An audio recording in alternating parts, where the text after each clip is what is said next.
O culto do chá ********, nota de editor, devido à quantidade de erros tipográficos existentes neste texto, foram tomadas várias decisões quanto à versão final. Em caso de dúvida, a grafia foi mantida de acordo com o original. No final deste livro encontrará a lista de erros corrigidos.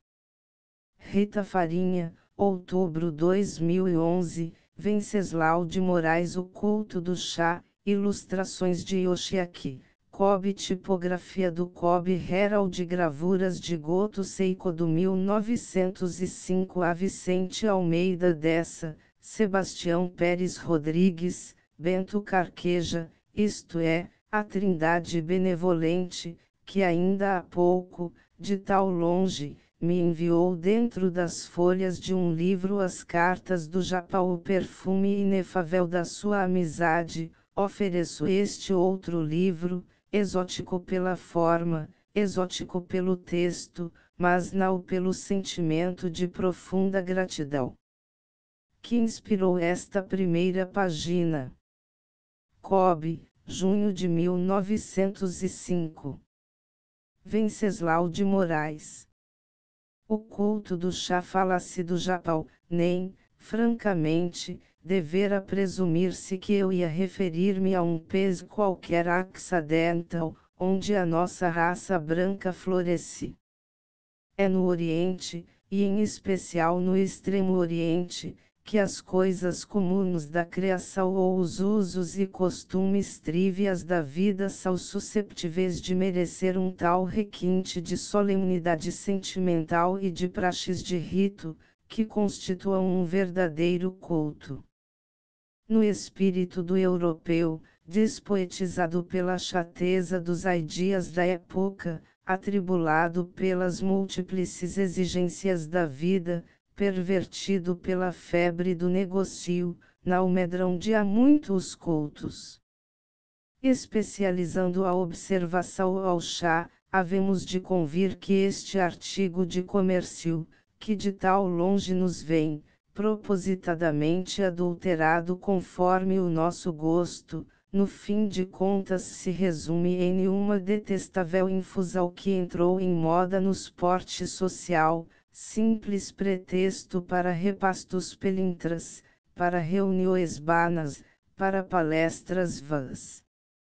A Ásia é outra coisa, há muitos propósitos imersa ainda em barbarismo, se assim se quer dizer, com 1000 defeitos e 1000 erros, que a sabia Europa aponta a dedo e algumas vezes corrige, quando pode, com a lógica dos seus conhoés de tiro rápido, o que ela retém ainda, indiscutivelmente, esta Ásia, é o caráter ancestral, nada vulgar, nada rasteiro, palpitante de orgulhos de raça, aprazendo-se em sonhos e em caimeras, acariciando a lenda, divinizando as coisas, prodigalizando os cultos, o que é, em todo o caso, uma maneira amável, de ir compreendendo a vida. Asterisco fé dos velhos tempos. Santos patriarchas de tal vários países e tal diferentes seitas, tenazes campeões, que fostes incutindo-nos simples a crença, a esperança, o amor bliussamos consoladores das duras misérias deste mundo como eu vos amo, a todos. Meus piedosos pensamentos elevam-se neste momento a Daruma. Segundo a tradição da gente japonesa, Daruma, o grande apóstolo indiano do budismo, veio à China pelo começo do século VI da nossa era cristã, e em terras chinesas pregou em honra da verdade, iluminando o espírito dos povos. Consta que, por voluntária desistência das efêmeras alegrias terrestres, Daruma voltou-se a passar a vida de joelhos sobre o solo pedregoso, absorto em contemplações místicas, sem mesmo permitir-se o simples regalo de dormir. tantos anos permaneceu de tal maneira, que as pernas se lhe gastaram, claro está, e é assim, sem pernas, só com a cabeça e com o tronco, envolto em um manto carmesim, que ainda hoje é figurado. A imagem tornou-se querida e popular entre esta boa gente japonesa, é mesmo um brinquedo corriqueiro entre as mausitas das crianças. Os santos e os meninos vivem sempre em boa companhia, lembrando o tal brinquedo o nosso frade de Sabugo, pela teima em voltar, por mais voltas que lhe deem, à sua postura habitual. Deve ainda saber-se que Daruma tem dado assunto, desde remotos tempos até hoje, a pintores da mais alta valia. Hokusai foi um deles, pintando um famoso Daruma sobre uma folha de papel de cerca de 200 metros quadrados de grandeza, empregando 80 litros de tinta no desenho e servindo-se de 5 vassouras à laia de pincéis. Estendida a tela sobre o campo, no telhado de um templo, a turba admirava a obra e aplaudia o mestre. Mas voltemos ao que aqui mais nos interessa, respeitante ao venerando vulto que invoquei, ajoelhado sobre as pedras. Consta mais que, em certa noite, as pálpebras se lhe cerraram de fadiga, e o bom Daruma deixou-se adormecer, para só acordar pela manhã. Então, pedindo a alguém uma tesoura ou instrumento parecido, cortou a si próprio as pálpebras indignas e arremessou-as ao solo, em um gesto de despeito. As pálpebras, por milagre, enraizaram, dando nascença a um gracioso arbusto nunca visto, que medrou muito de prompto e cujas folhas, tratadas de infusão pela água quente, foram um remédio precioso contra o sono e contra o cansaço das vigílias. Estava conhecido o chá, tem pois na China a sua origem, e é coisa santa, como se acaba de provar. Crê quem quer, mas devo advertir que este livro foi escrito para os crentes. Asterisco da China, veio o chá para as terras de Nippon, mas não se sabe quando. Velhas crônicas mencionam, no dizer dos entendidos em este caso melindroso, que em 729 da era cristã, durante uma festa religiosa de espavento, o imperador Shomu oferecia chá a banos de alta jerarquia, mas fica-se ignorando se já antes seria conhecido.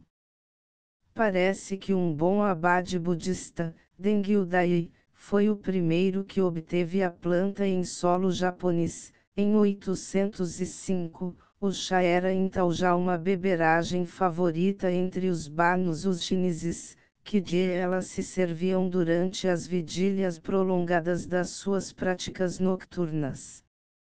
Mais recentemente, ainda outro, Bonzo, Eisei, tendo ido à China, de lá voltou, trazendo as sementes preciosas, e no Monte Sefori, em Shikuzen, cuidou da sua sementeira.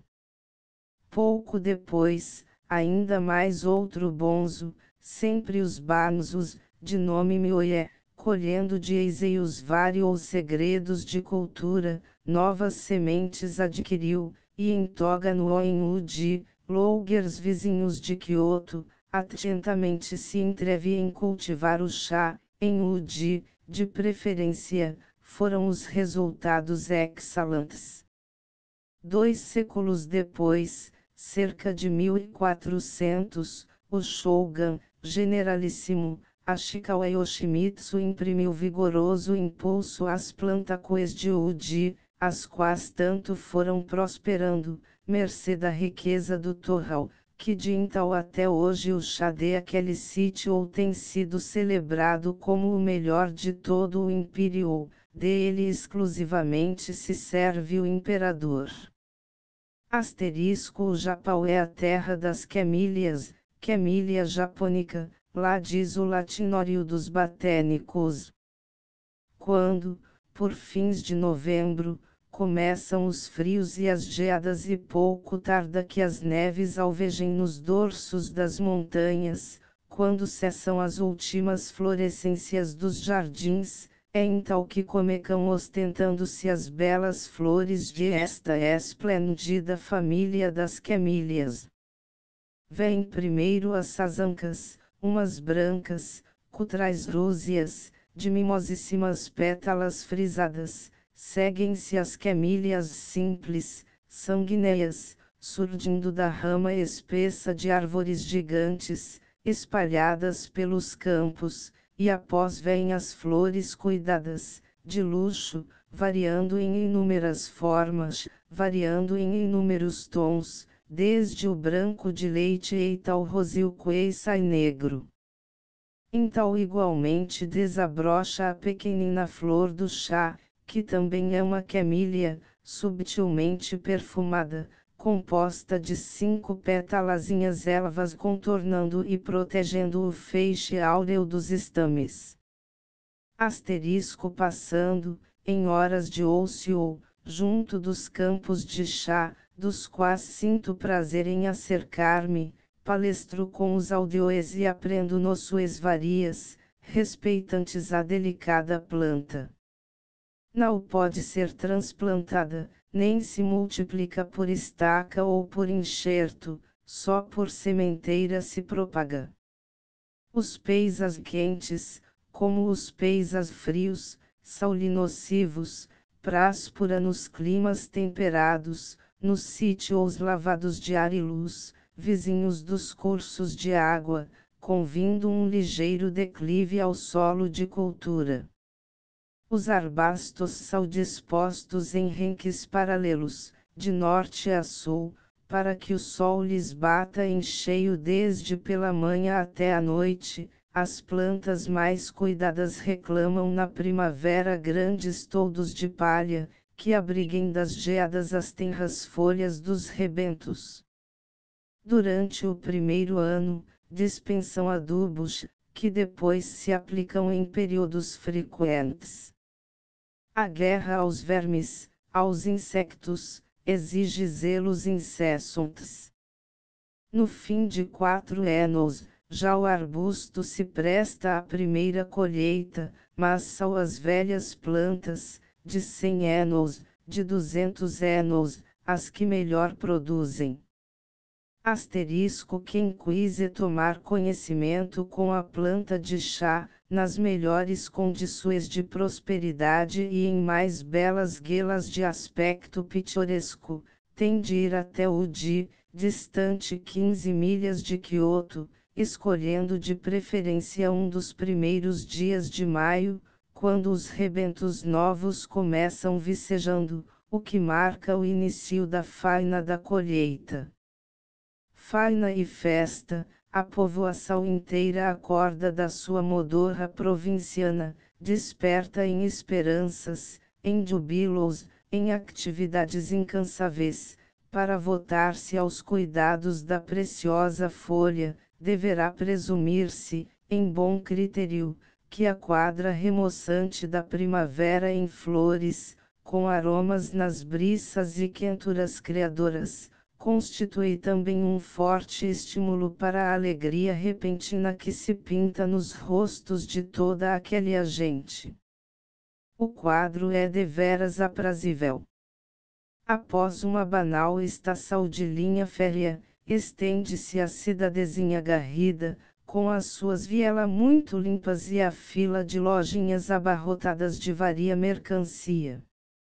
Depois segue-se o rio, de éguas límpidas e frescas, rico de tradições de glória, galga-se a ponte em arco, entra-se no bairro das Cheias, dos Rotais, em tal quadra povoados de fregueses galhofeiros e de gentes mulheres, as guias, que cantam ou dedilham no inseparável chamicém, e vêm depois os campos, vastos campos de chá a sucederem-se pelo horizonte fora, cuidados como jardins, em longos alinhamentos de arbustos, copados, arredondados, lembrando enormes manjericos, de delicada rama de um verde escuro bronzeado, no azul distante, alguns famosos templos confusamente se recortam.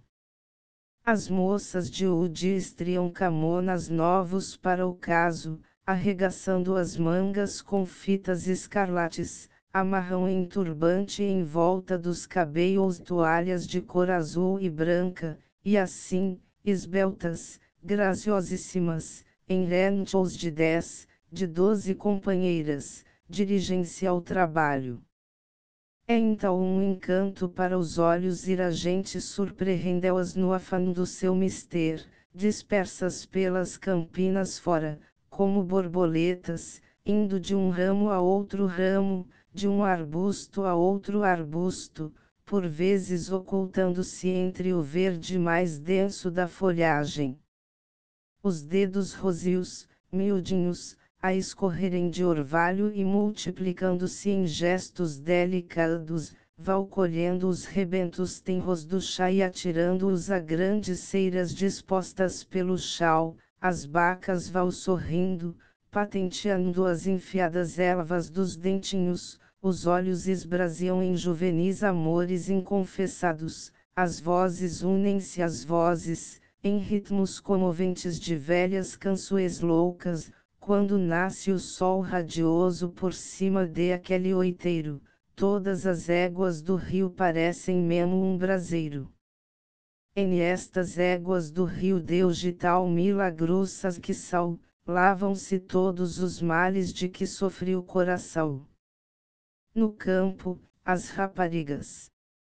Nas casas, os homens, as velhas, as crianças. Será rara a família que não tenha interesses na labuta, as grandes fábricas constituem exceção, como em todas as primitivas indústrias japonesas, em cada albergue se improvisa uma manufactura, modesta, familiar, onde todos trabalham, risonhos, palestrando. O chá é escolhido, escaldado, posto a secar, grelhado em fornos, enroladas as folhas ou reduzido pó, depois empacotado, guardado em latas, em caixas, em boiôs, um melindroso amanho que requer mãos incansáveis, dedos prestimosos, cuidados inauditos, segredos de processo, meticulosidades devotas que espantam os profanos, nas quais colabora a gente toda valida de aqueles arredores. Asterisco tal é a indústria graciosa e tal é o chá que os japoneses bebem. Vede agora como a civilização ocidental contrasta com os usos destes asiáticos. Tem os japoneses, para lá do Pacífico, um grande consumidor do seu produto, é o iaque. Tanto mimo e tanto esmero na apanha da folha e preparos que se sucedem não bastariam para o chá que os americanos vão beber. Vem de Udi e de outros pontos, tal como os japoneses o preparam, para as firmas estrangeiras de Kobe e de Yokohama, é então submetido a novas operações, ao sabor do fino paladar de Nova York e de Chicago. Não são agora as camponesas, esbeltas e trajando roupas novas, que acodem ao mister, trabalham máquinas a vapor, fumegam chaminés e guincham engrenagens, e ocupa-se no preparo um mundo feminino inqualificável, escória das cidades, esfarrapado, piolhoso, horripilante, que a gente vê sair das fábricas à tarde como uma leva de mendigas, cheias de pó, de pústulas, de miséria. O fabrico do chá ao gosto americano consiste em um segundo aquecimento em grandes fornos e na adição de vários produtos, como o pó de uma certa pedra, soapstone, e o azul da prancha. Assim é expedido. A introdução e vulgarização do chá na terra japonesa deveu grande incremento uma indústria desde remotos tempos exercida, mas toscamente praticada a cerâmica que havia de alcançar com o correr dos tempos um supremo grau de perfeição como arte nacional. A conservação da preciosa folha, exigindo escrúpulos inauditos para reter o seu perfume, marcou o ponto de partida. Foi Toshiro, um oleiro da aldeia de Sito, na província de Owari, quem fabricou os primeiros boiôs para guardar o chá, empregando processos que aprendera na China, respeitantes à perfeição da pasta e dos esmaltes. Passava-se isto há 7 séculos, e é curioso registrar que Seto-mono, objeto de Sito, é ainda hoje o nome consagrado para indicar qualquer artigo de cerâmica. Dos boiôs, passou-se gradualmente às chavenas, aos biulas, à gentil e complicada baixela que a infusão foi reclamando e o luxo pondo em moda. E ora aqui está como a cerâmica no Japão faiança ou porcelana que atingiu requintes de arte primoríssima, deveu ao chá e à água morna os seus melhores progressos. Quando começaram a tomar chá os japoneses, era este reduzido a um impalpável pó e com ele se fazia a beberagem, depois veio o uso de empregar as folhas, apenas escolhidas e passadas pelos fornos, e é esta, ainda hoje, a maneira mais comum de prepará-lo. No Japão, toda a gente toma chá, ricos e pobres, nobres e plebeus, bebe-se na ocasião das refeições e a toda a hora, a pequeninos gulos. No lar, quando entra o visitante, oferece-lhe, após as reverências, uma almofada de regalo e uma chávena de chá. O mercador, quando quer se amável com o freguês, serve-lhe antes de tudo uma chávena de chá, palestra, fala da chuva e do bom tempo, só mais tarde se trata do negócio. Nos templos famosos, em Kyoto por exemplo, o bonzo oferece chá ao peregrino antes de lhe mostrar as relíquias e os museus. Pelos caminhos mais agrestes, que vão serpeando pelas colinas arriba, arânsticos pois os espaçados aqui e acolá, onde o caminheiro descansa alguns minutos, bebe uma chávena de chá, troca um sorriso, deixando em retorno um cobre sobre a esteira. Um restaurante, na pitoresca linguagem japonesa, disse uma cheia que quer dizer casa de chá, de sorte que a chávena de chá, que acompanha os bons dias dados a quem chega, não constitui simplesmente uma norma rotineira, um hábito banal, tornou-se como que o símbolo da doce hospitalidade japonesa, um rito da bonhomia de esta gente, exercido religiosamente entre amigos, entre estranhos também, porque ao estranho, que larga a porta às sandálias, vem ao nosso lar e nos sauda, deve-se dar um sorriso. E a sua parte de conforto. Na casa, nua de móveis, porém mimosa de asseios requintados, figura sempre o braseiro sobre a esteira, e nas brasas vai fervilhando a chaleira de ferro cheia de água, o bom, uma bandeja, está cerca, contendo o bule, as 5 chavenas, 5, porque, talvez por serem 5 os dedos em cada mãozinha japonesa, os 5 pires de madeira ou de metal, o cofre de estanho contendo o chá em folhas e ainda o pequenino recipiente em porcelana chamado yuzamashi, cuja ordinária serventia vai muito em breve conhecer-se. O sentimento artístico japonês deprava-se naturalmente na indústria de hoje, em grande parte com destino à exportação para a Europa e para a América, é nos utensílios comuns de uso indígena, onde não intervém o modernismo, que ainda reside do gosto estético, puro e inconfundível, da gente japonesa, revelando por si o complicado conjunto de esmeros, de elegâncias, de caipiras, em que a alma deste povo se deleita. No que respeita ao serviço de chá, é inarrável a gentileza de todo este arsenal de bagatelas, coisas, dando a impressão de serem destinadas a um banquete de bonecas.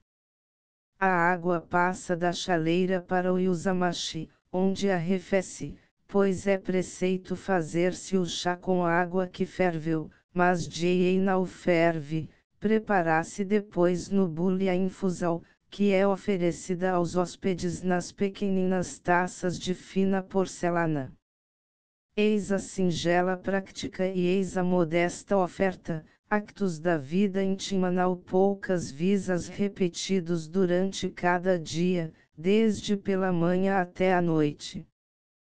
Poderiam julgar-se sem maritos equivalecendo estranho um instante de atenção e um comentário, mas não sucede assim.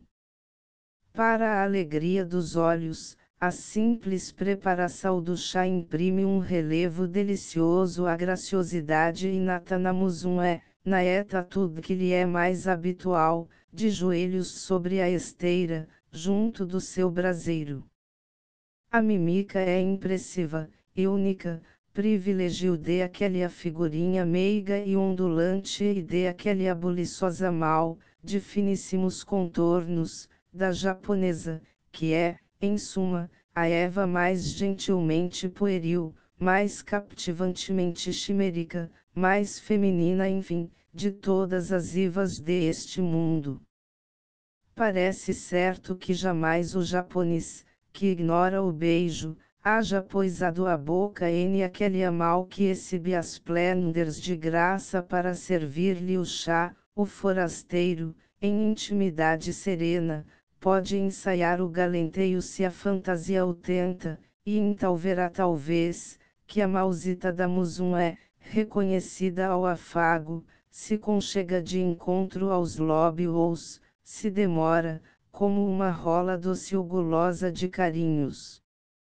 Asterisco o chá japonês, servido invariamente sem leite e sem açúcar, que lhe prejudicariam o aroma, é a bebida mais suavemente agradável que possa oferecer-se ao nosso paladar, não de todos porém, e é mesmo um paladar sentimental, um tanto sonhador, que em isto dos nossos órgãos de sentir a temperamentos, aptidões afetivas características.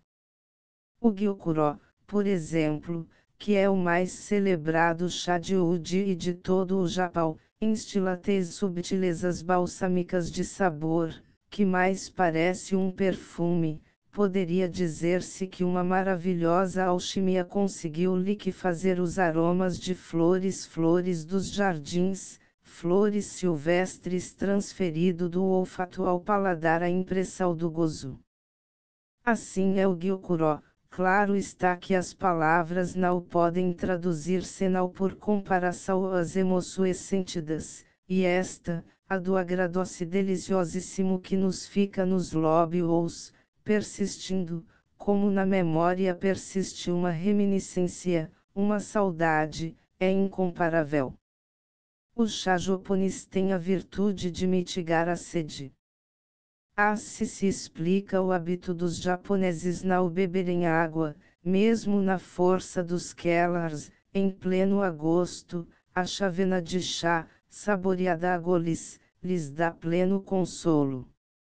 Aponta-se-lhe mais outros condóis, excita ligeiramente o organismo, combate o cansaço das vigílias, predispõe ao bem-estar, infiltra no cérebro não sei que subtil embriaguez, lúcida todavia, que nos torna mais afectivos às sensações de agrado e mais aptas às elaborações do pensamento. A maneira de preparar a infusão do chá em pó e a arte de servi-lo constituem a tal famosa cerimônia chamada do chá no Yu.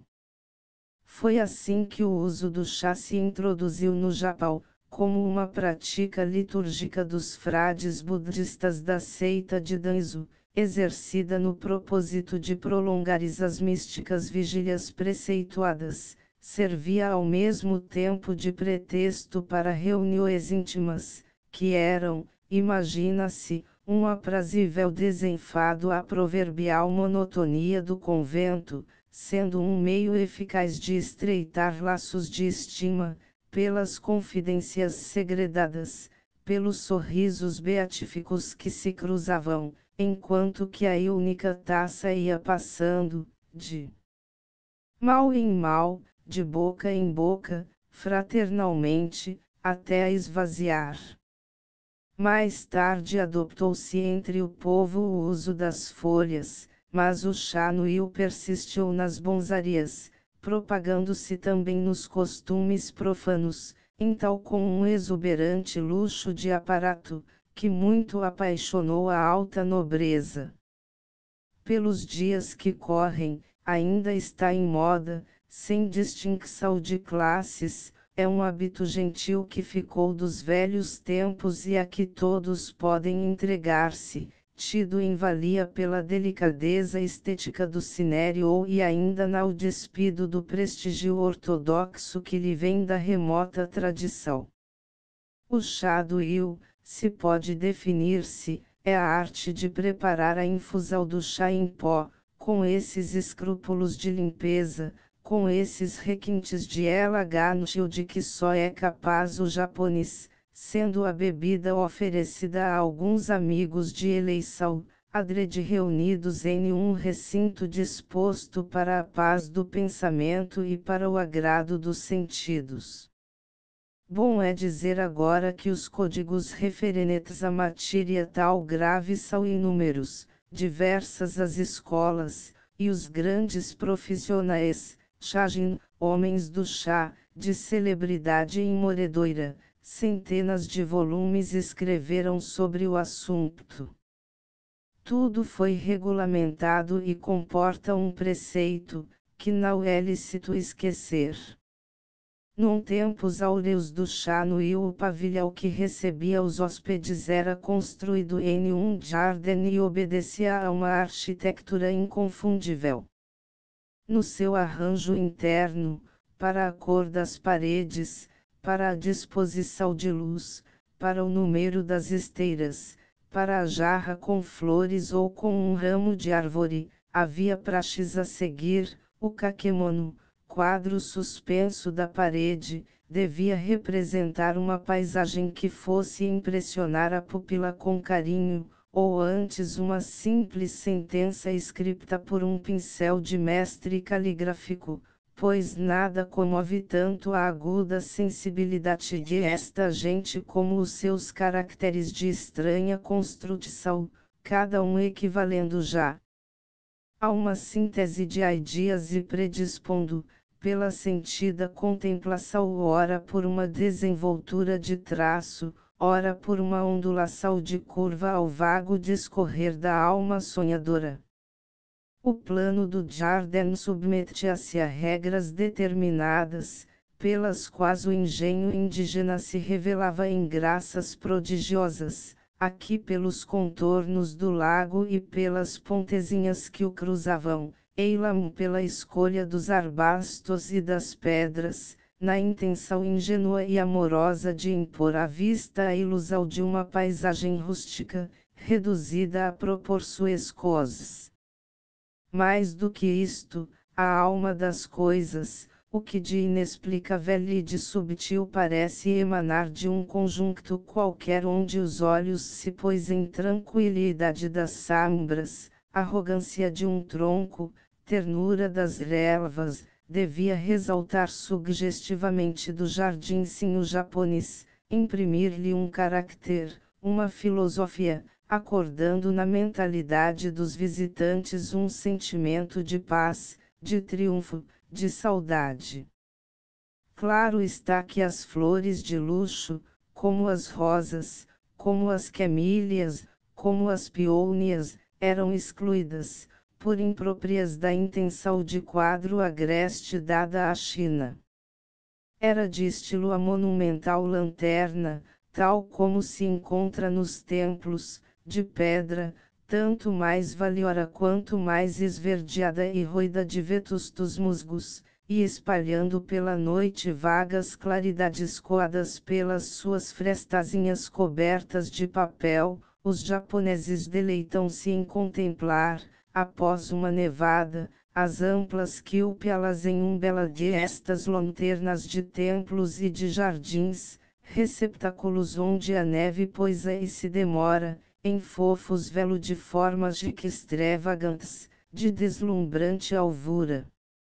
Um outro acessório se encontrava, cerca do pavilhão, o pedaço de rocha bruta com uma pequena cavidade cheia de água, onde os hóspedes iam lavar as mãos antes de entrarem, como em purificação litúrgica.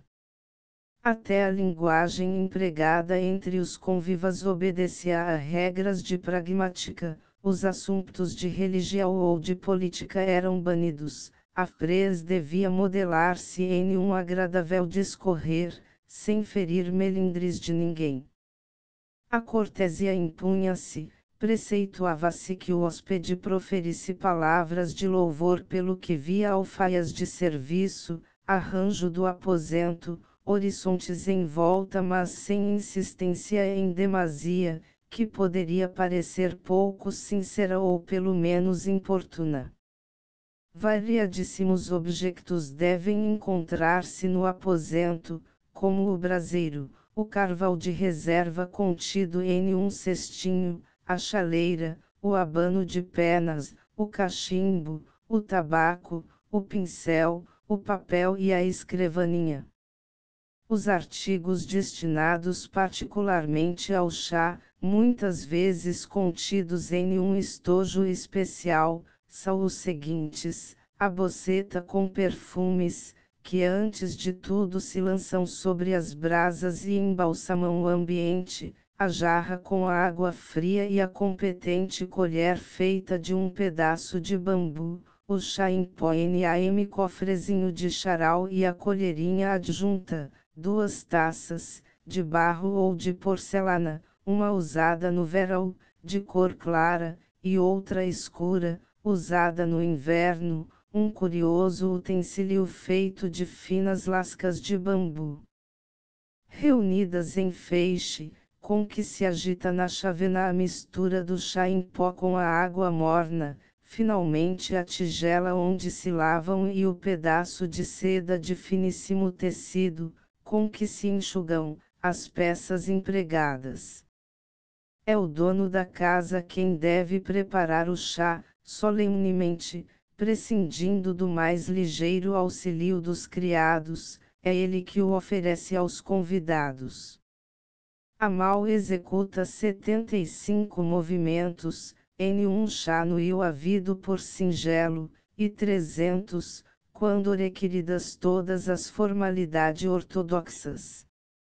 Asterisco no tempo do generalismo do Império, chamado Toyotomi Hideyoshi, mais conhecido na história pelo grande Taiko-sama, Koeisai todos os Genesaes eram Shajin, isto é, ferventes apaixonados da cerimônia do chá no Io. Em 1585, o próprio Taiko-sama organizou um chá no Io colossal nas vizinhanças de Kyoto, ainda hoje memorado como festa de inigualável esplendor. Uma extensão de 15 km² era ocupada por inúmeros quiosques, aonde os dinaras preparavam o chá, todos, nobreza e plebe, os ricos e os mendigos, um enxame humano, tinham entrada. Hideyoshi visitou todos os poisos e por suas próprias mãos preparou o chá, que ofereceu aos chefes favoritos. Relembrando o passado, justamente em um período de efervescências guerreiras culminantes no Japão. Talvez pareça estranho, talvez pareça cômico, que esses rudes heróis de tal grandes façanhas, os indomáveis veteranos das guerras na China e na Coreia, despissem armaduras, tirassem os 2 sabres da cintura, para virem votar horas chiméricas a aquecer a água sobre brasas e a preparar o chá. Mas o contraste, por si, explica o facto, era precisamente essa dura existência de batalhas e de lances sangrentos, de inclemências de vida nômada, de longo cogitar em estratagemas e em argúcias, que impunha aos homens dirigentes a doce trégua do chá no Rio. O convívio com os partidários e os amigos, o desfilas do povo alegre e reverente, a verde paisagem de repouso, a solenidade hipnótica dos gestos, tudo contribuía para oferecer um curto aprazimento àquele agente, que assim ia apagando da memória os amargores sofridos, estreitando simpatias, retemperando forças para as próximas lutas. O chá no Rio atingiu depois, durante a longa paz da dinastia shogunal dos Tokugawa, uma época de exageros faustosos, de dissipações paradoxais. Escolhiam-se as baixelas de entre objetos muito antigos e firmados por um nome de fabricante prestigioso, e por isso raríssimos, preciosíssimos, e estava então em moda oferecê-los, no momento das ruidosas despedidas, às belas companheiras do festim, que haviam com as suas guitarras, com as suas canções, com as suas graças profissionais, enfeitiçando os hóspedes. Sorveram-se fortunas em este abismo. É de então que se conta que um amador empregou em um chá no Rio utensílios no valor de 38.000 ienes, o que passa de 4.000 libras esterlinas, um outro adquiria por 30.000 ienes um só boial de chá. Há cerca de 3 ou 4 anos, em um leilão de Tóquio, um japonês comprou por 3.000 ienes uma chávena de chá no Rio. Prova isto que ainda há devotos chajin presentemente. Com efeito, se o luxo sem limites que caracterizou o chá no Rio dos bons tempos feudais desapareceu para sempre com a mudança de régimen e com a mudança de costumes, continuou todavia esta elegante prática merecendo uma alta estima. Hoje, os 2 sexos a ela se dedicam, e pode afirmar-se que faz parte da boa educação de uma menina, exigindo uns 6 ou 7 anos a sua aprendizagem. As gays também se instruem em tal culto, as celebres danças primaveras da cidade de Kyoto, conhecidas pela denominação de Miyako-dori, são sempre precedidas do chá no Rio, em que é oficiante uma das mais gentil gays do lugar, e a multidão acode, com devota diligência, a saborear o perfumado chá. Não me peçam agora, a mim, profano na matéria e viajeiro fatigado de tal múltiples impressões que tenho vindo colhendo por este mundo fora, uma opinião pessoal sobre o chá no Rio. Estive uma vez, é certo, com 2 ou 3 amigos, em uma das cheias de mais fama da cidade de Kobe, Itamagiko, o malmiquer precioso, era a esplêndida sacerdotisa da cerimônia. A impressão que de aquela noite guardo é indefinida, fugidia, como de um vago sonho que tivesse. Ficaram-me reminiscências indecisas do luxo sombrio e harmonioso e do asseio extremo das coisas impregnadas de exotismo onde pousou o meu olhar. Na meia luz do plácido aposento, amplo e silencioso como um templo, contornava-se, distante, um vulto de mulher, de joelhos, envolta em seidas magníficas. As atincoes fixavam-se especialmente, como que por atração hipnática, nas suas mãos finíssimas, alvejando no espaço como se fossem de marfim, tomando de estranhos utensílios, preparando não sei que filtro de magia, poisando em mímicas hieráticas, quais mãos de mística oficiante de uma religião desconhecida. Por fim, convidado a partilhar no sacrifício, aceitava uma taça com chá que me era oferecida e levava-a aos lóbios comovido, com não sei que súbitos escrúpulos de apostata mal firme. Tamagico concluíra. Ergueu-se, deslumbrante de graças, de atavios, de majestade.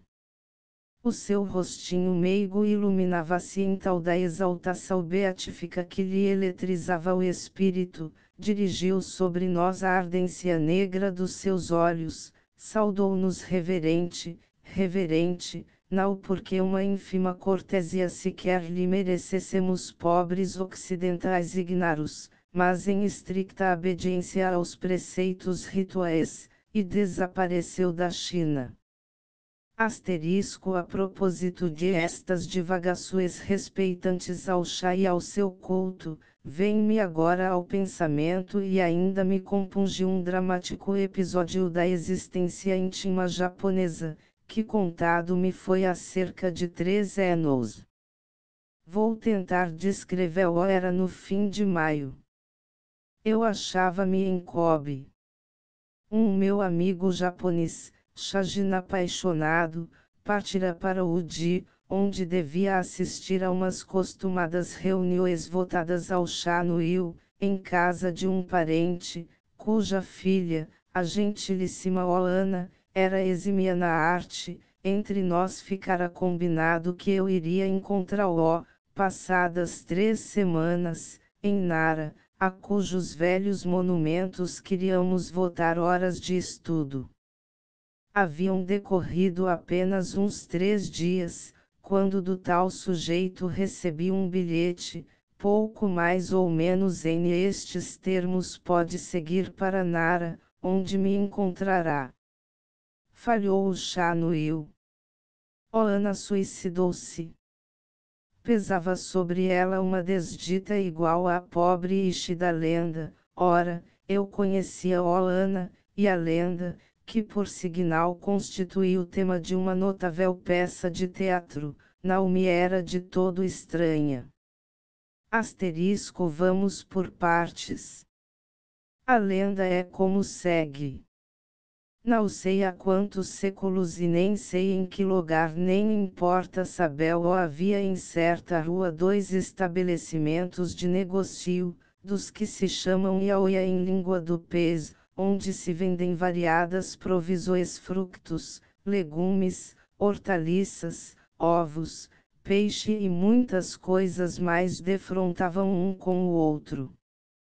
Em um, habitava certo casal com uma filha única, Oishi, em outro, um outro casal com um só filho, Kishisa. Quisa mofina sorte que se enamorassem um do outro. Mofina sorte. Sim, embora, à primeira vista, não seja o caso concebível, quando se saiba que ambos eram jovens, gentes e animados de doces enternecimentos amorosos. Eu me explico todavia. Os velhos códigos nipônicos, ainda hoje respeitados, impõem aos filhos o preceito de herdarem o apelido de seus pais. O filho mais velho herda a mais o encargo de chefe de família, com a administração dos bens e a superintendência no culto piedoso devido aos parentes falecidos.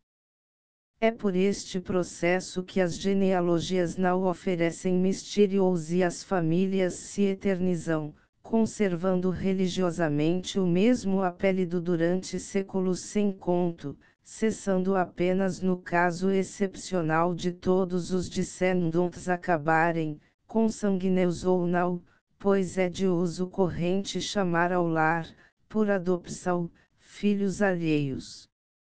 O filho único pode certamente casar, e a esposa recebe o apelido do marido. A filha única pode igualmente casar e então o esposo recebe o apelido da mulher. Está-se agora percebendo como para Oishi e Kishisa o problema se complicava em demasia, por serem ambos filhos únicos.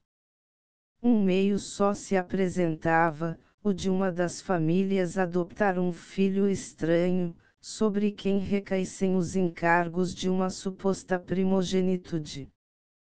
Mas o alvitre era coisa impraticável, por aqueles tempos feudais que iam correndo, dependendo da sanção suprema do daimyo, que a negaria, por ser o caso novo, sem já contar com o orgulho revoltado dos pais da noiva, ou dos pais do noivo, da família enfim que, para evitar de ser extinta, tivesse de investir um filho alheio nos deveres que competem ao legítimo. É certo que as duas famílias se opuseram com toda a veemência a tais amores, e a casa se transformou para Oishi em duro encerro e a estima dos seus em agressões contínuas.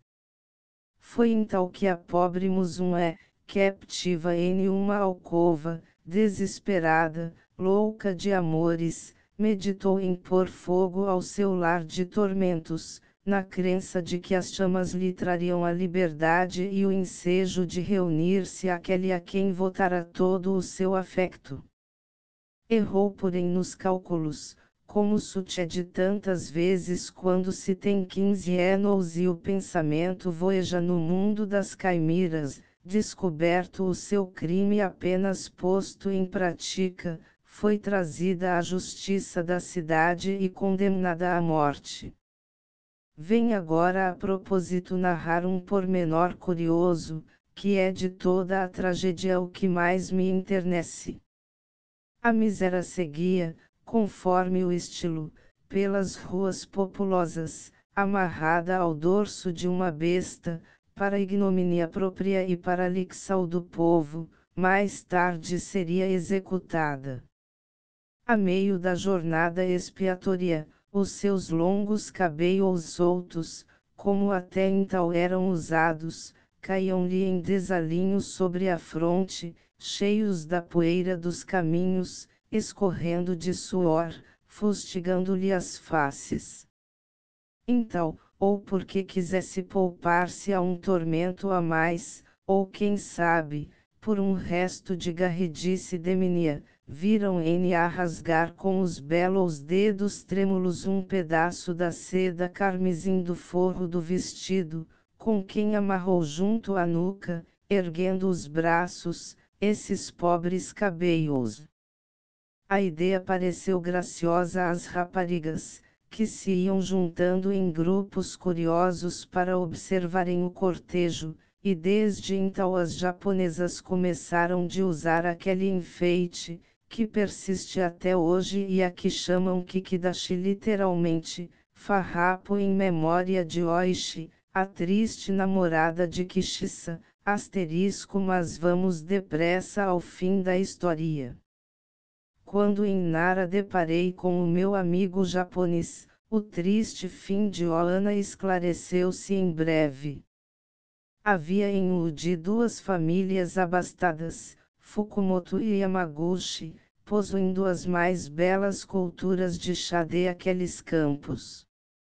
Os Fukumoto juravam que o seu chá era o melhor de todo o Império, e os Yamaguchi diziam do seu chá a mesma coisa, eram no fim de contas uns caturras, professando um supino orgulho do seu nome e um culto pelo mistério a que se davam, eilamunde isto, ou por isto, pouco afeiçoados entre si, confirmando a justiça de aquele ditado português, concurso em todas as longitudes do planeta, dos oficiais do mesmo afichou. O casal Fukumoto tinha uma filha única, Oana, o casal Yamaguchi tinha um único filho, Naotaro. Este era um perfeito rapazola, amável, inteligente, segundo afirma quem o viu. Oana era uma muçulmana em plena flor da vida, educada em todas as gentes prendas do seu sexo.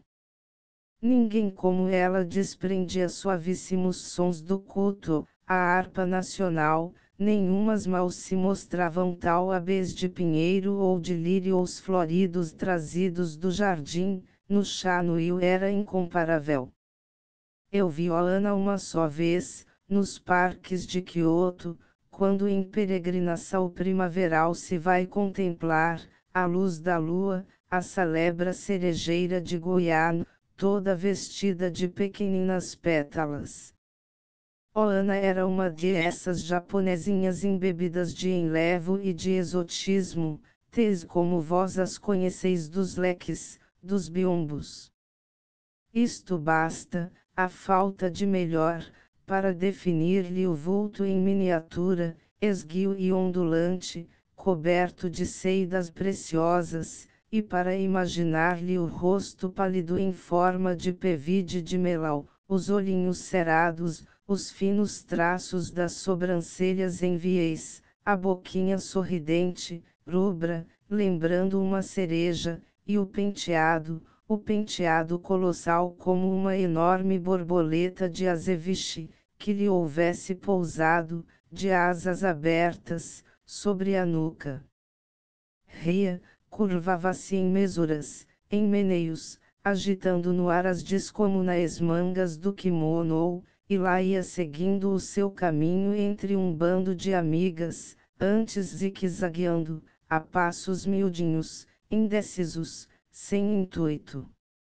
E eu ia pensando que ela estava, em carne e osso, a companheira deliciosíssima, anjo de graças e fada de sorrisos, para quem pudesse oferecer-lhe japonês claramente uma casinha de papel em extremos de limpeza, com 2 esteiras sobre o chão, um bule com chá, um prato com confeitos, uma jarra com ramos vicejantes, e à frente o jardinzinho bambus tufados, as ilhas em flor, pedras musgosas, o pequeno lago, onde peixes vermelhos nadassem pachorrentos e rascoachassem em noites estivais, Ana e Nautaro amaram-se. Não se sabe por quê. Porque eram ambos jovens, vizinhos, conhecidos, e em circunstâncias semelhantes a juventude atrai a juventude. Quando esta inclinação foi conhecida, as 2 famílias irromperam em não dissimulados azedumes. O casamento era impossível. Se a adopção de um filho alheio podia resolver em teoria o problema, quem vinha sujeitar-se ao sacrifício? Os Yamaguchi. Os Fukumoto. Mas nem uns nem outros, com os diabos.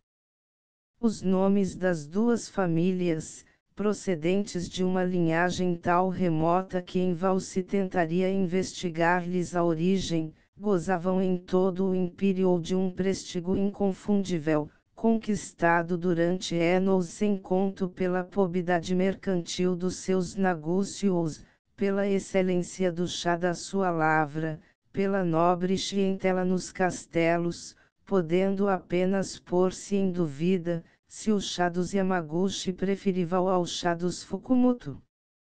Ora mercê de um capricho de estouvados investir, por uma adopção do acaso, um estranho na posse de tal nome, e ungiu-o dos nobres encargos que competem a um futuro chefe de família Fukumoto ou Yamaguchi nem por brincadeira se propunha.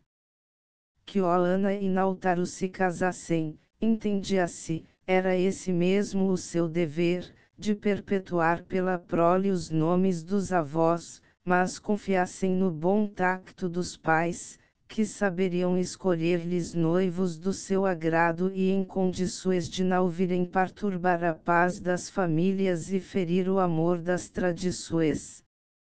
Muito bem.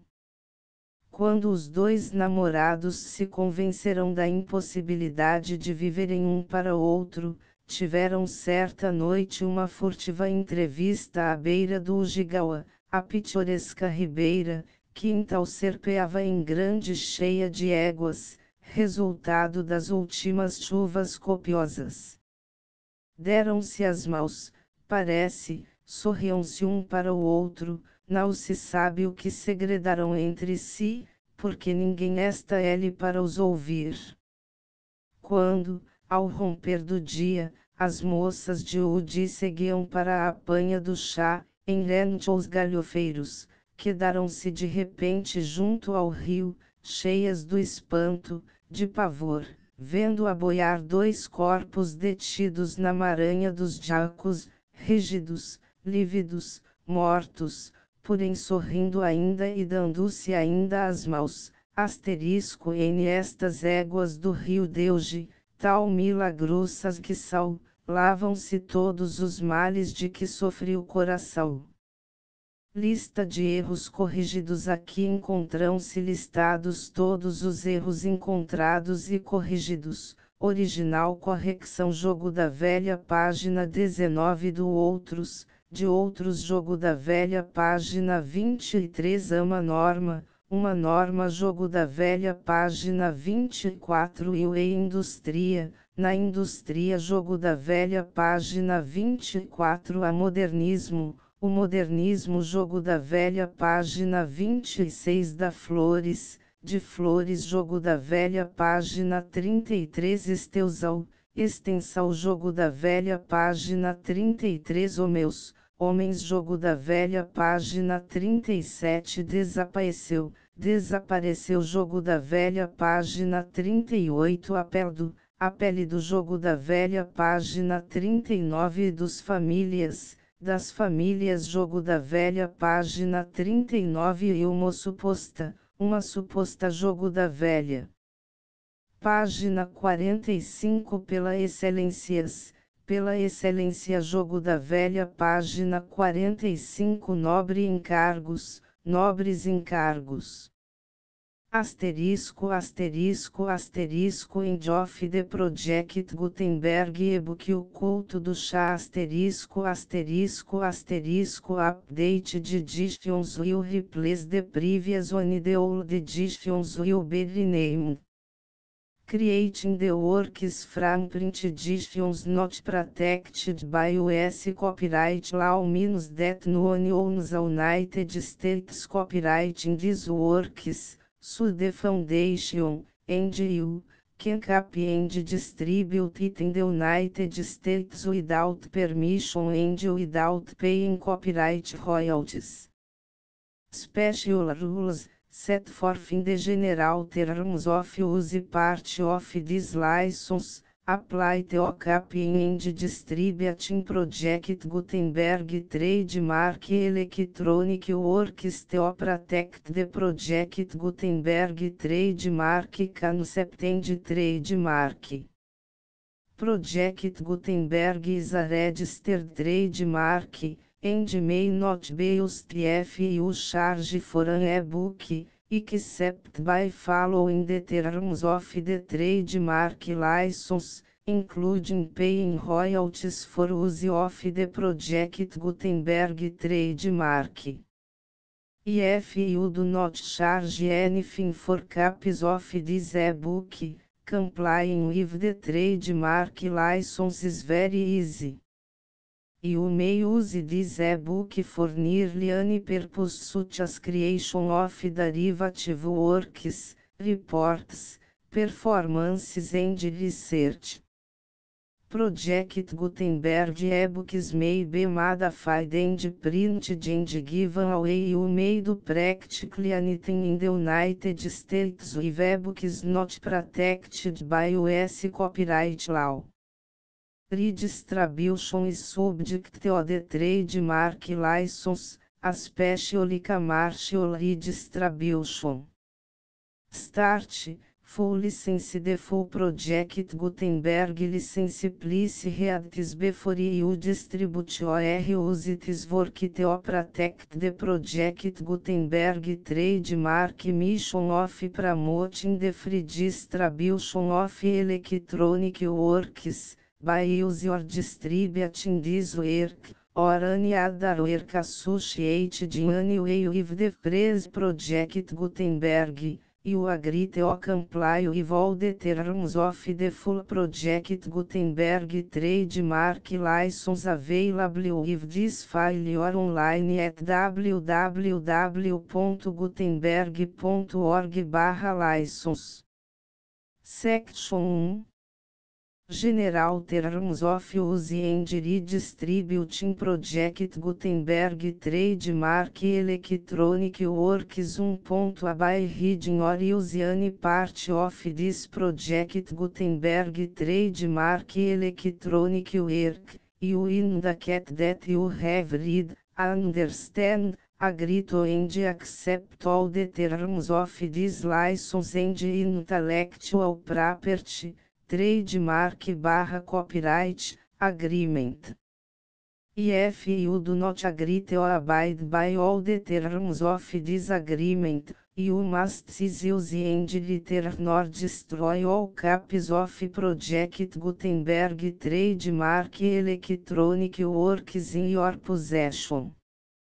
If you pay the fee for obtaining a copy of your access to a Project Gutenberg trademark electronic work and you do not agree to be bound by the terms of this agreement, you may obtain a refund from the person or entity to whom you paid the fee set forth in paragraph 1.8.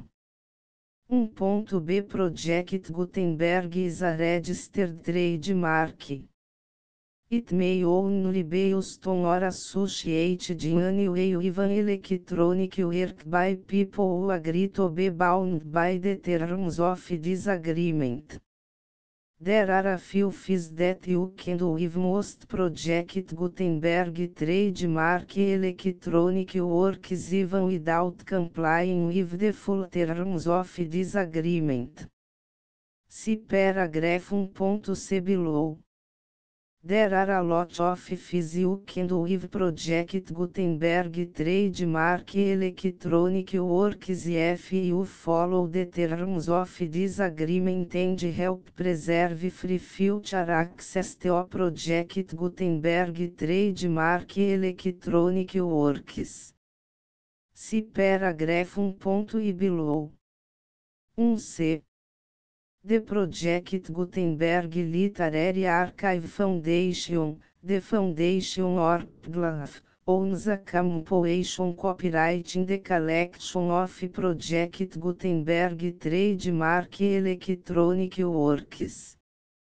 Nearly all the individual works in the collection are in the public domain in the United States. If individual works are protected by copyright law in the United States and you are located in the United States, we do not claim a right to prevent you from copying, distributing, performing, displaying or creating derivative works based on the work as long as all references to Project Gutenberg are removed.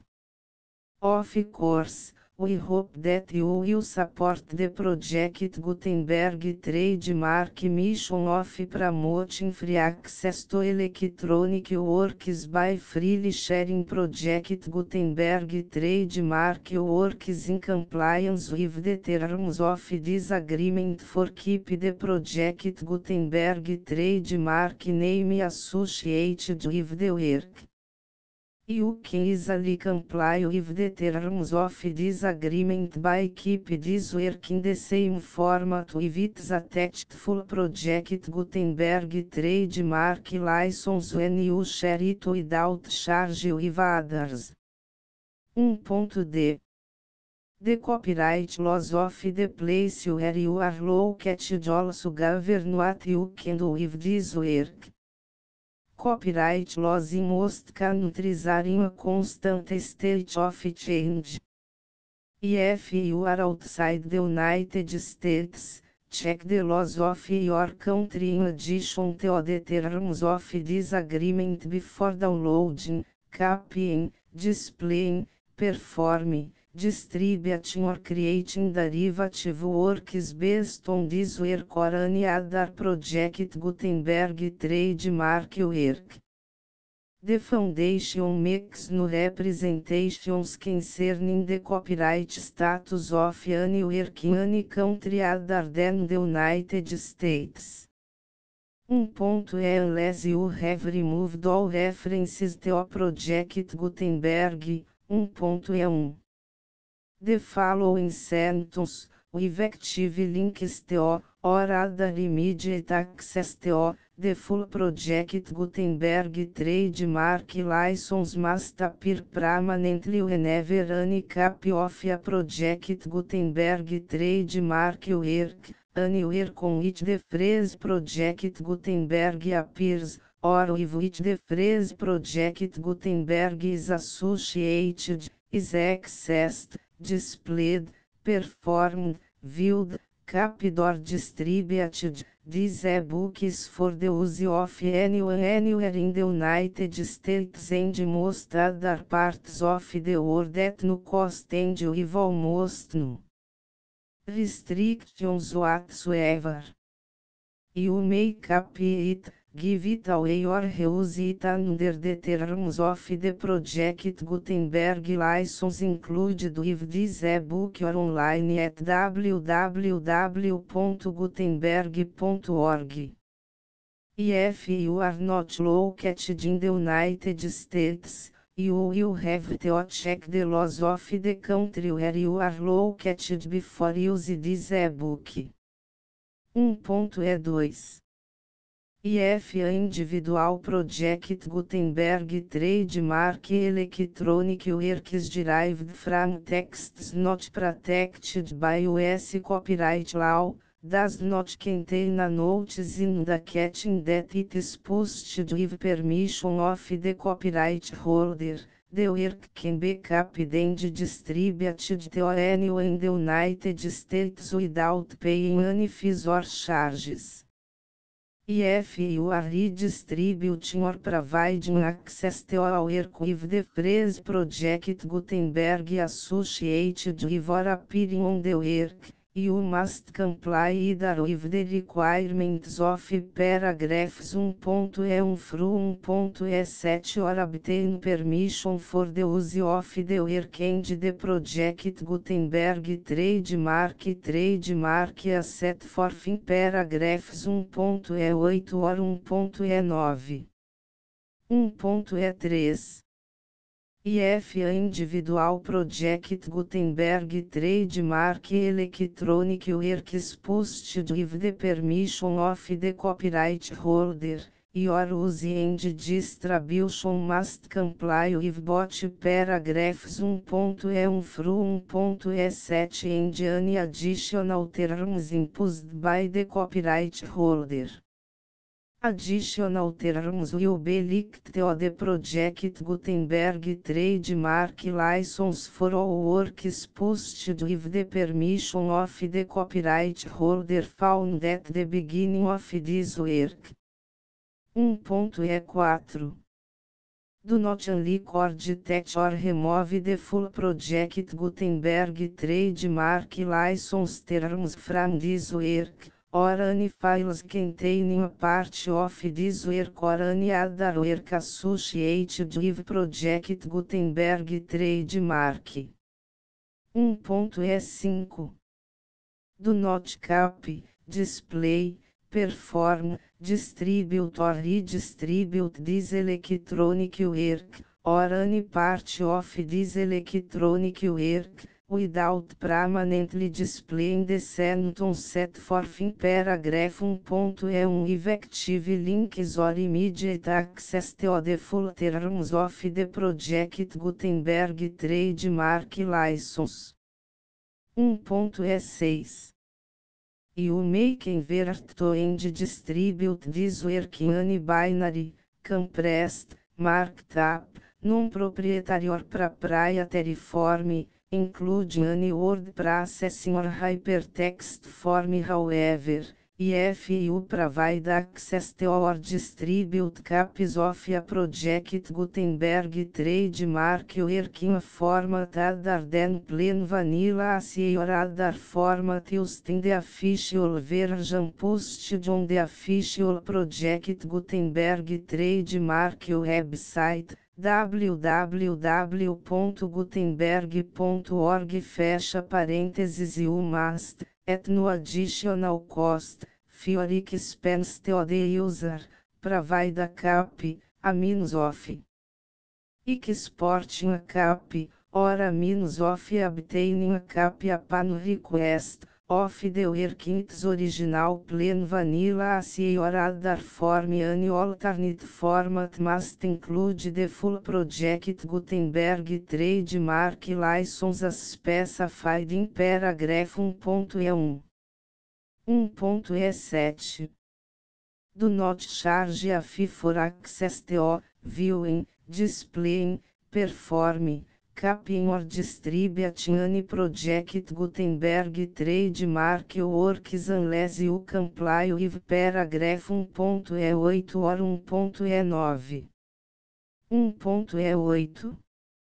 You may charge a reasonable fee for copies of your providing access to or distributing project Gutenberg trademark electronic works provided that, item you pay a royalty fee of 20% of the gross profits you derive from the use of project Gutenberg trademark works calculated use the method you already use to calculate your applicable taxes. The fees owed to the owner of the project Gutenberg trademark, but he has agreed to donate royalties under this paragraph to the project Gutenberg Literary Archive Foundation. Royalty payments must be paid within 60 days following each date on which you prepare, or are legally required to prepare, your periodic tax returns. Royalty payments should be clearly marked as such and sent to the project Gutenberg Literary Archive Foundation at the address specified in Section 4, Information about donations to the project Gutenberg Literary Archive Foundation. Item you provide a full refund of any money paid by a user who notifies you in writing, or by email, within 30 days of receipt that S/he does not agree to the terms of the full project Gutenberg trademark license. You must require such a user to return or destroy all copies of the works possessed in a physical media and discontinue all use of and all access to other copies of project Gutenberg trademark works. Item you provide, in accordance with paragraph 1.F3, a full refund of any money paid for a work or a replacement copy, if a defect in the electronic work is discovered and reported to you within 90 days of receipt of the work.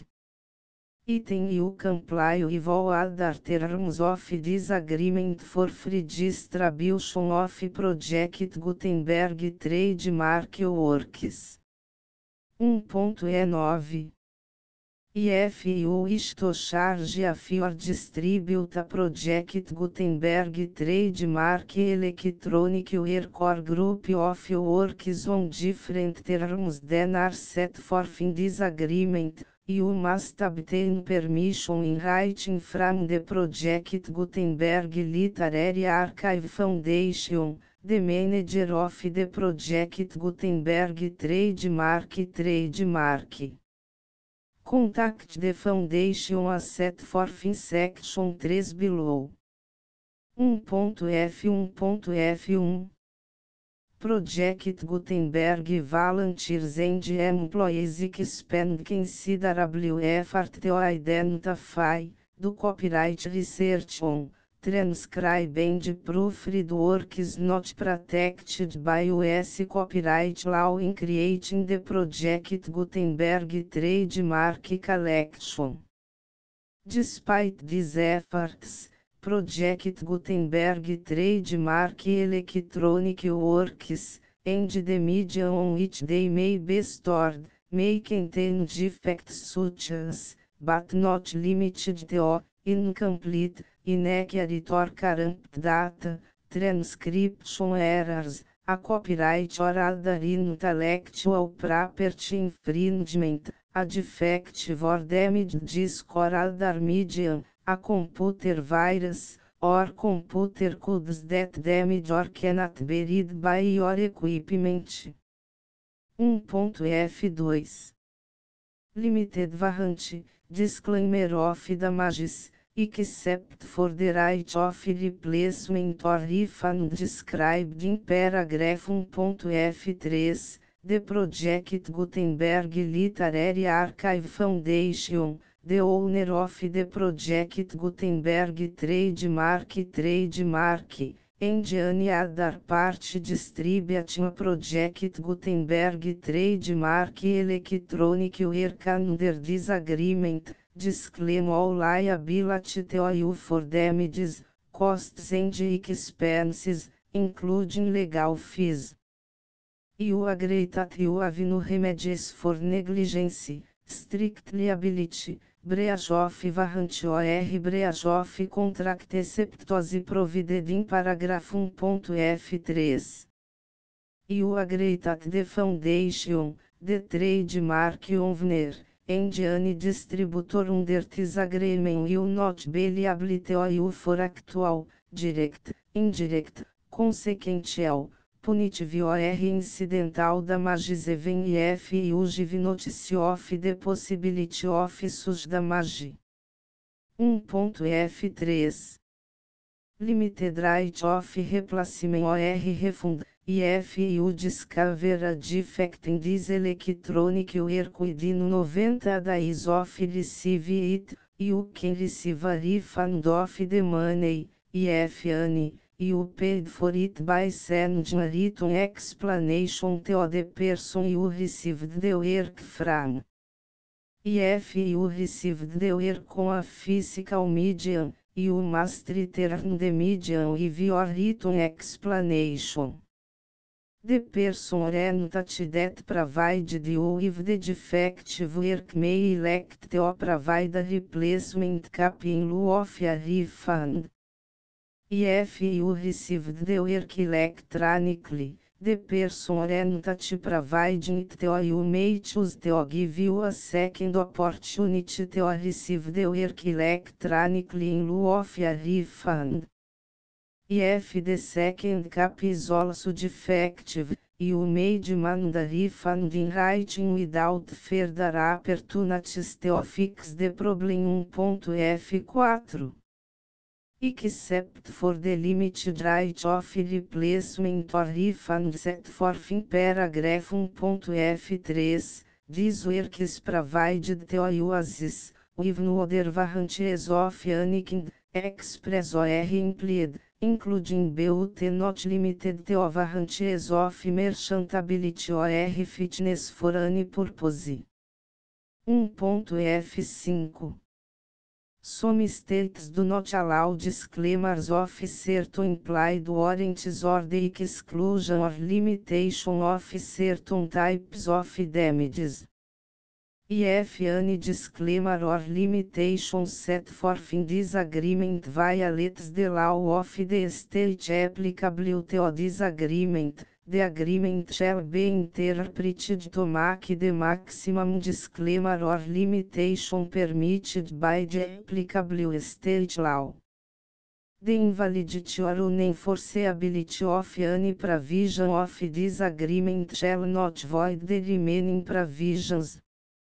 1.F6 Indemnity, you agree to indemnify and hold the foundation, the trademark owner, any agent or employee of the foundation, anyone providing copies of Project Gutenberg trademark electronic works in accordance with this agreement, and any volunteers associated with the production, promotion and distribution of Project Gutenberg trademark electronic works, harmless from all liability, costs and expenses, including legal fees, that arise directly or indirectly from any of the following which would or cost or occur. A. Distribution of this or any Project Gutenberg trademark work. B. Alteration, modification, or additions or deletions to any Project Gutenberg trademark work, and C. Any defect or cause. Section 2. Information about the mission of Project Gutenberg trademark. Project Gutenberg trademark is synonymous with the free distribution of electronic works in formats readable by the widest variety of computers, including obsolete, old, middle-aged and new computers. It exists because of the efforts of hundreds of volunteers and donations from people in all walks of life. Volunteers and financial support to provide volunteers with the assistance they need are critical to reach Project Gutenberg trademark goals and ensuring that the Project Gutenberg trademark collection will remain freely available for generations to come. Em 2001, the Project Gutenberg Literary Archive Foundation was created to provide a secure and permanent future for Project Gutenberg trademark and future generations. To learn more about the Project Gutenberg Literary Archive Foundation and how your efforts and donations can help, see sections 3 and 4 and the Foundation information page at www.gutenberg.org. Section 3.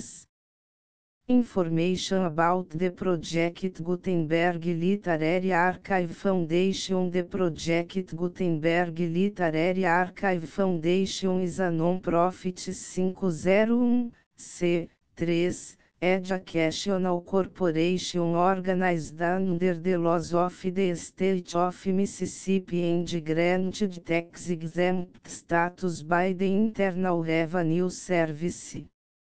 The Foundation Senhor Federal Tax Identification Number is 64-6221541.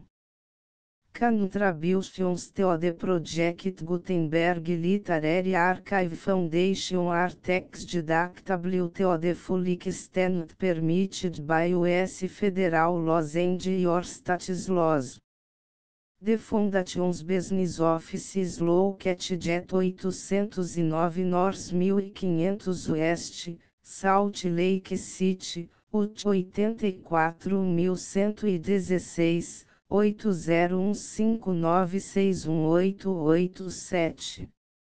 E-mail contact links and up-to-date contact information can be found at the Foundation's website and official page at www.gutenberg.org/contact. Section 4. Information about donations to the Project Gutenberg Literary Archive Foundation. Project Gutenberg trademark depends upon and cannot survive without widespread public support and donations to carry out its mission of increasing the number of public domain and licensed works that can be freely distributed in machine-readable form accessible by the widest array of equipment, including outdated equipment. Many small donations, $1 TO cifrão 5,000, are particularly important to maintaining tax exempt status with the IRS. The foundation is committed to complying with the laws regulating charities and charitable donations in all 50 states of the United States. Compliance requirements are not uniform and it takes a considerable effort, much paperwork and manifest to meet and keep up with these requirements. We do not solicit donations in locations where we have not received written confirmation of compliance. To send donations or determine the status of compliance for any particular state, visit www.gutenberg.org/donate. While we can attend do not solicit contributions from states where we have not met the solicitation requirements, we know of no prohibition against accepting unsolicited donations from donors in such states who approach us with offers to donate. International donations are gratefully accepted, but we cannot make any statements concerning tax treatment of donations received from outside the United States. US laws alone swamp our small staff. Please check the Project Gutenberg web pages for current donation methods and addresses. Donations are accepted in a number of other ways including checks, online payments and credit card donations. To donate, please visit www.gutenberg.org/donate. Section 5. General Information about Project Gutenberg Trademark Electronic Works. Professor Michael S. Hart was the originator of the Project Gutenberg Trademark concept of a library of electronic works that could be freely shared with anyone. For 40 years, reproduced and distributed Project Gutenberg trademark ebooks with only a loose network of volunteer support. Project Gutenberg trademark ebooks are often created from several printed editions, all of which are confirmed as not protected by copyright in the US unless a copyright notice is included. Thus, we do not necessarily keep ebooks in compliance with any particular paper edition. Most people start at our website, which has the main page search facility, www.gutenberg.org. This website includes information about Project Gutenberg trademark, including how to make donations to the Project Gutenberg Literary Archive Foundation, how to help produce our new ebooks, and how to subscribe to our email newsletter to hear about new ebooks.